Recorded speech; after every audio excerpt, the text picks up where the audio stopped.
Morning students, this is your SP ma'am and today we are going to continue our 5th class on core 7 paper, that is semiconductor diode. Okay, previously we have studied about the energy band theory of solid and the difference between conductor, semiconductor and insulator. ठीक है जी, आमे semiconductor कौन जानते तो आमे semiconductor जानते जहार valence band आ कंडक्शन बैंड भितर गैपटा केते थिबो most equal to almost equal to 1 electron volt थिबो से आमे सॉलिड को आमे कोन कहबा सेमी कंडक्टर आतर कंडक्टिविटीटा लाए कोठी करथबो कंडक्टर आउ इन्सुलेटर मझिरे ठीक अछि सेमीकंडक्टर जो कंडक्टिविटीटा सेटा लाए कोन करबो कंडक्टर आउ इन्सुलेटर मझिरे जेतेबेले आमे ताकू 0 केल्विन रे रखिबा ठीक अछि ए सेमीकंडक्टर टाकू तार फ्री इलेक्ट्रॉन सराक क्रिएट हेबेनी माने एठी बॉन्ड ता भांगी की इलेक्ट्रॉन सराक फ्री इलेक्ट्रॉन सेबेनी कि कंडक्शन बैंड को आसीबेनी तो एठी एई पोजीशन रे हमर कोन गोटे सेमीकंडक्टर कंडक्टरटा गोटे इन्सुलेटर भले काम दबो किंतु जेतेबेले आमे ताकू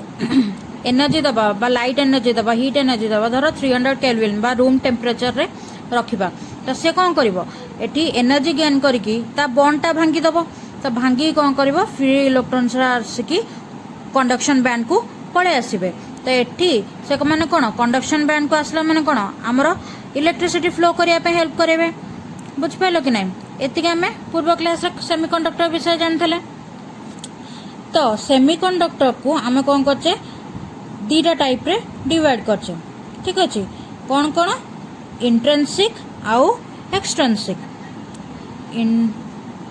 intrinsic semiconductor and extrinsic semiconductor ठीक अछि आज हमें पढ़िया इंट्रिंसिक सेमीकंडक्टर विषय रे अच्छा इंट्रिंसिक सेमीकंडक्टर कहिले हमें बुझबा प्योर बा जोटा हमें कहबा विदाउट इम्प्यूरिटीज वाला ठीक अछि विदाउट इम्प्यूरिटीज बा इनबॉर्न जाकू कहंती सेई टाइप रो सेमीकंडक्टर जोथरे हमें किछि छेड़कानी करन थाउ माने तादे किछि इम्प्यूरिटीज ऐड करन थाउ जोटा प्योर हमको क्रिस्टलटा मिले तो सेई सॉलिड को हमें कहूचे इंट्रिंसिक सेमीकंडक्टर तो इंट्रिंसिक सेमीकंडक्टर रो एग्जांपल्स हमर कोन कोन आसीबो प्योर सिलिकॉन प्योर जर्मानियम एटा कॉमन दीटा एग्जांपल सब जगह रे निया जाय ठीक अछि अच्छा हमें कोन जानचे सिलिकॉन रो एटॉमिक नंबर केते 14 जर्मानियम रो 32 कि नहीं तो एठी हमें जदि यार इलेक्ट्रॉन रो कॉन्फ़िगरेशन ता देखिया तो केमती होबो 1s2 2s2 तापरे 2p6 3s2 3p6 सॉरी 2 तो एठी आरो जो थर्ड ऑर्बिट वैलेंस बैंडटा रहिला सेथरे हमर केटा वैलेंस इलेक्ट्रॉन दोसंती चारिटा बुझ पाइलो कि नहीं जदि हमें जर्मानियम को देखिबा तो आरो 32 रहउचे एटॉमिक नंबर तार एठी आरो केतेटा 32 इलेक्ट्रॉन्स और 32 प्रोटॉन्स अछंती जेमते एथरे 14 इलेक्ट्रॉन्स और 14 प्रोटॉन्स रहउचंती तो एठी आरो जो इलेक्ट्रॉन जो एटॉमिक कॉन्फ़िगरेशनटा देखिया तो कोन होबो 1s2 2s2 2p6 3s2 तापरे कोन 3s2 परे 3p6 ठीक अछि तापरे कोन 3d10 4s2 और 4p2 एटा हमर कॉन्फ़िगरेशन रहला तो आरो वैलेंस बैंड कोटा फोर्थ ऑर्बिट तो एठी तार वैलेंस बैंड रे केटा इलेक्ट्रॉन रहले वैलेंस इलेक्ट्रॉन चारिटा तो सिलिकॉन पई भी हमर केते वैलेंस इलेक्ट्रॉन चारटा आउ जर्मानियम पई भी वैलेंस इलेक्ट्रॉन हमरो चारिटा तो एमाने जो बॉन्ड क्रिएट करिवे जो कोवैलेंट बॉन्ड तयारी करिवे तांका आखो पाखरे थिबा एटम संगरे तो सेमाने केतेटा इलेक्ट्रॉन रो करिवे चारिटा कोवैलेंट बॉन्ड करिवे तांका पाखे थिबा चारिटा एटम मानक संगरे तो फर्स्ट जर्मानियम रो देखियो धर एटा गोटे जर्मानियम एटम ठीक अछि आर कोन चारिटा वैलेंस इलेक्ट्रॉन अछंती धर तार आउटरमोस्ट एमती चारिटा वैलेंस इलेक्ट्रॉन अछंती ता पाखरे एठी गोटे थर जर्मानियम अछि एठी जर्मानियम अच्छी, एठी जर्मानियम अच्छी, एठी जर्मानियम अच्छी, एठी जर्मानियम अच्छी। ता साइड रे सब जर्मानियम आटम्स राक अछंती। गोटे क्रिस्टल रे कोन बहुत सारा आटम्स थांती। तो एठी जर्मानियम, एठी जर्मानियम, एठी जर्मानियम, एठी जर्मानियम, एठी जर्मानियम, एठी जर्मानियम, एठी जर्मानियम, एठी जर्मानियम। तो सबु जर्मानियम आटम्स जो माने अछंती तांकर वैलेंस इलेक्ट्रॉन केते चार चारटा। तो से माने कोन पाखापाखि अछंती माने कोन कोवैलेंट बॉन्ड तैयारी करिवे। तो एठी जो कोवैलेंट बॉन्ड ता से माने तैयारी करिवे तो केमती करिवे देखिए। देखो एठी हला तांको भितर जो बॉन्ड ता हबो से कोन इलेक्ट्रॉन शेयर करिवे।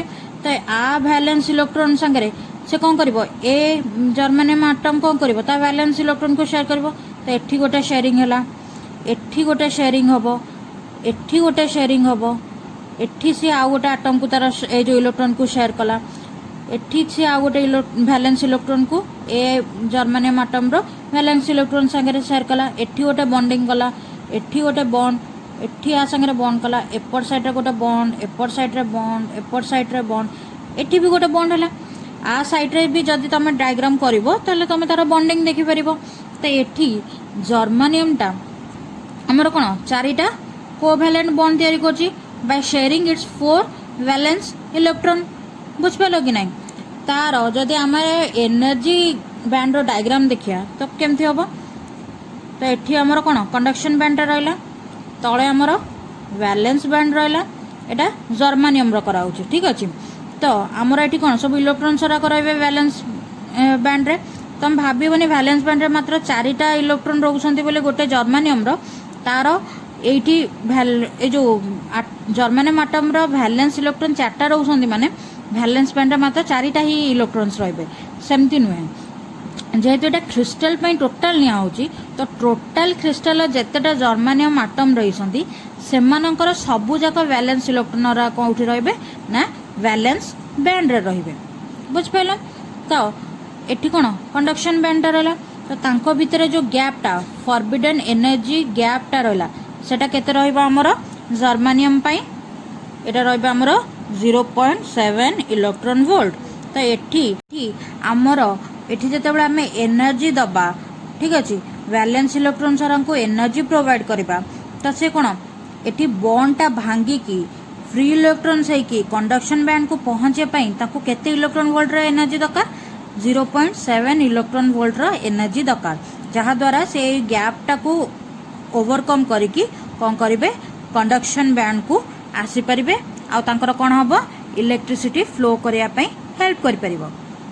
बुझ पाइलो। एटा कहले कोन हम जर्मानियम पई। एबे हम सिलिकॉन पई देखिया। तो हमरो सिलिकॉन रो वैलेंस इलेक्ट्रॉन केते 4टा तार जदि आटम्स रा का अरेंज करिया एठी सिलिकॉन अछि, एठी सिलिकॉन अछि, एठी सिलिकॉन, एठी सिलिकॉन, एठी सिलिकॉन चारियाडा हमर कोन गोटे क्रिस्टल रे नंबर ऑफ सिलिकॉन आटम्स अछंती धर मु एतिकी जानिलु। तो तार कोन तार भी 4टा वैलेंस इलेक्ट्रॉन। तो ए सब तार 4टा वैलेंस इलेक्ट्रॉन तार चारिपटे अछि। ठीक अछि। एमती चारिपटे कोन हला वैलेंस इलेक्ट्रॉन राक अछंती। ए जो राक मु करूची से राक तार वैलेंस इलेक्ट्रॉन राक। ठीक अछि। तो एठी से कोन कले से पाखा पाखा को आटम आसले तो तांको भीतर कोन बॉन्ड तैयार हला जेमते हमें जर्मानियम रे देखछे। तो से कोन कले तांकर वैलेंस इलेक्ट्रॉन राक शेयर कले जहा द्वारा से माने बॉन्डिंग करिवे। तो ए माने कोन कले दीटा वैलेंस इलेक्ट्रॉन ईच रो माने ईच रो गोटे आ दी जण दीटा से माने कोन कले इलेक्ट्रॉन शेयर कले जहा द्वारा तांकर कोवैलेंट बॉन्ड तैयारी हला। ठीक अछि। एठी तांकर सब बॉन्ड तैयारी हे गला। तो एठी भी तळे जदि हमर सिलिकॉन आटम सरा कथांता से कोन बॉन्ड तैयारी करथांता। एठी हमर कोन हला एठी हमर गोटे सिलिकॉन आटम केटा कोवैलेंट बॉन्ड तैयारी करछि 4टा कोवैलेंट बॉन्ड तैयारी करछि 4टा पाखे थिबा आटम मानक संगरे। बुझ पाइलो। तार जदि आमे एनर्जी बैंड डायग्राम देखिबा त केमती होबो एटा कंडक्शन बैंड एटा वैलेंस बैंड। ठीक अछि। आ तांको भितरे जो फॉरबिडन एनर्जी गैप टा रहला सेटा केते होबो 1.1 इलेक्ट्रॉन वोल्ट। ठीक अछि। तो एठी वैलेंस बैंड रे कोन हमर इलेक्ट्रॉन सरा को सब रहले वैलेंस इलेक्ट्रॉन सरा को। तो एठी आमे जेतेबेले आपको एनर्जी प्रोवाइड करवा तो ये जो वैलेंस इलेक्ट्रॉन सराक जंप करिया पई कंडक्शन बैंड को फ्री इलेक्ट्रॉन्स है कि से माने केते एनर्जी रिक्वायर करेंगे 1.1 इलेक्ट्रॉन वोल्ट रो एनर्जी जदि तांको मिलिला तो से कौन करेंगे ए वैलेंस बैंड रु जंप करेंगे कोठी की ना कंडक्शन बैंड को आ तांको भितरे से ए जो सॉरी कंडक्शन बैंड रे पहुंचला परे से माने कोन हमको हेल्प करेंगे जे एठी हमर हेबे इलेक्ट्रिसिटी फ्लो करिया पे बुझ पाइलो कि नहीं ठीक अच्छे तो आज क्लास एति था इंट्रिंसिक सेमीकंडक्टर जानी पाइल तो एग्जांपल गोटे जर्मानियम नेले आउ सिलिकॉन नेले ठीक अच्छे नेक्स्ट क्लास रे आमे पढ़िबा हमर होउची इंट्रिंसिक कंडक्शन ठीक अच्छे आज क्लास एति था।